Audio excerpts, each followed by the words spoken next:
जया बाळकृष्णराव, ठाणे निवासी. कवी सुमनसूत आयोजित कवितेची वारी वर्ष 3 या उपक्रमात काव्यवीणा घेऊन विठू माऊली ज्ञानबा तुकारामांचा जयघोष करत सहर्ष सहभागी होत आहे. ही काव्यवीणा मी ठाणे स्थित बाळकृष्ण जयवंत देशपांडे यांच्याकडून स्वीकारली आहे. माझ्या कवितेचे शीर्षक आहे मायेची सावली विठू माऊली.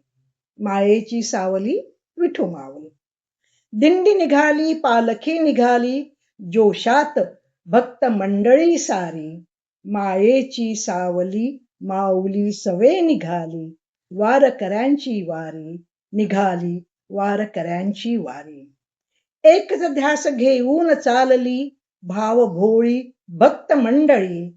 श्रद्धा भक्ती निष्ठा सारी आज नवसाला पावली. नामस्मरणी कीर्तनी कशी पावले साऱ्यांची थिरकली. डोळे भरून पाहण्या सोहळा जनता जरा थबकली. मायेची सावली माऊली सवे निघाली, वारकऱ्यांची वारी निघाली, वारकऱ्यांची वारी. गजराने विठू माऊलीच्या दुमदुमला सारा परिसर. या मराठमोळ्या वारीची जगी दुजा कशाना येई सर. या मराठमोळ्या वारीची जगी दुजा कशाना येई सर. लटकवून एका खांद्यावर किमानशा वस्तूंची झोळी. नाचत हासत गात निघाली भक्तांची भोळी टोळी, भक्तांची भोळी टोळी. मायेची सावली माऊली सवे निघाली, वारकऱ्यांची वारी निघाली, वारकऱ्यांची वारी.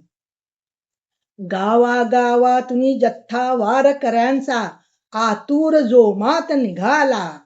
ना आळस चिंता कंटाळा थकवा कुणावरही घाली घाला. ओळखही नसता चाले एकमेकांसवे भक्तांची साखळी. पालखीत पसरली तुळस सावळी हसे विठू माऊली. पालखीत पसरली तुळस सावळी हसे विठू माऊली. मायेची सावली माऊली सवे निघाली, वारकऱ्यांची वारी. मायेची सावली माऊली सवे निघाली, वारकऱ्यांची वारी.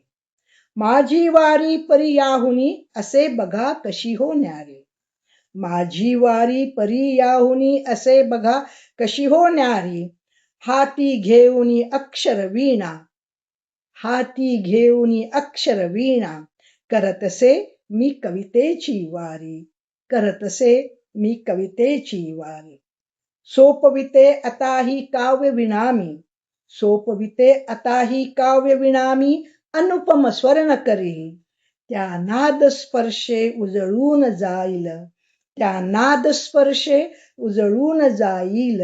जियेची पाटी लख खरी, जियेची पाटी लख खरी. मायेची सावली माऊली सवे कवतिके निघे ही कवितेची वारी. मायेची सावली माऊली सवे कवतिके निघे ही कवितेची वारी. आता मी ही काव्यवीणा ठाणे निवासी डॉक्टर अनुपमा पाटील यांना सोपवते.